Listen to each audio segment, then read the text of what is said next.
मेरा नाम है लाइट यागामी।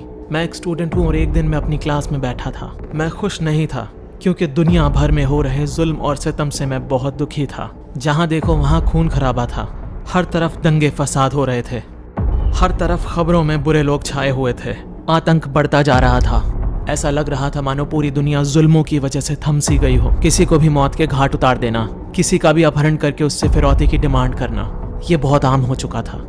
और इन दर्दनाक खबरों के बीच में मैं बहुत अनकंफर्टेबल महसूस कर रहा था। ऐसा लग रहा था मानो ये दुनिया बर्बादी की तरफ बढ़ रही है।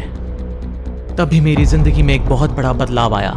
एक दिन मैं अपनी क्लास में पढ़ रहा था और तभी मुझे आसमान से नीचे गिरती हुई एक किताब नजर आई। सबकी नजरों से बचते हुए मैंने उस किताब को उठाया। उस किताब के इंस्ट्रक्शंस में लिखा था कि अगर किसी इंसान का नाम इस किताब में लिखा जाए तो उसकी मौत निश्चित है। उस वक्त तो मुझे लगा कि ये सब बकवास है और मैंने उस किताब को छोड़ा और मैं आगे बढ़ गया। लेकिन फिर मेरे जहन में आया कि अगर ये सच हुआ तो मैं क्या क्या कर सकता हूँ।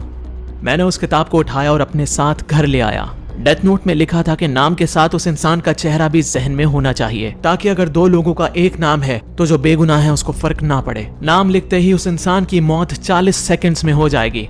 अगर हम मौत की वजह नहीं लिखेंगे तो उस इंसान की मौत दिल का दौरा पड़ने से होगी। ये क्या बकवास किताब है, भला ऐसा कैसे मुमकिन हो सकता है? मैं नहीं मानता, सिर्फ नाम लिखने से मौत? बकवास, शायद किसी ने प्रैंक किया है। फिर मेरे जहन में आया कि अगर इसमें नाम लिखने से किसी की मौत होती है तो मैं भी तो खूनी हो जाऊंगा। मैंने उसे तब मजाक समझा। तभी मैं खबरों में देखता हूँ कि एक किडनैपर ने 6 बच्चों को किडनैप कर लिया है। न्यूज चैनल ने उसका चेहरा और उसका नाम दिखा दिया था और मैंने बिना देरी किए उसका नाम लिख दिया।